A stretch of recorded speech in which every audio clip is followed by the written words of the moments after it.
blog বানায় একখানে আমাদের এই জাদুঘরে দেখেন আমরা কি দেখতেছি জীবনের প্রথম ফুলকপি দেখলাম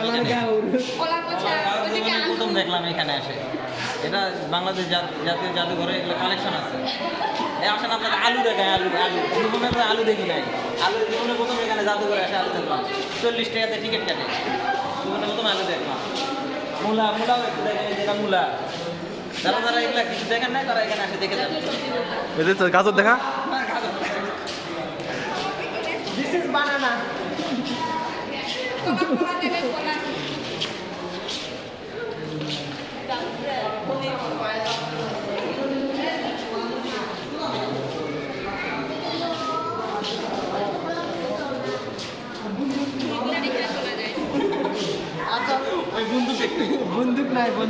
বন্দুক আছে আছে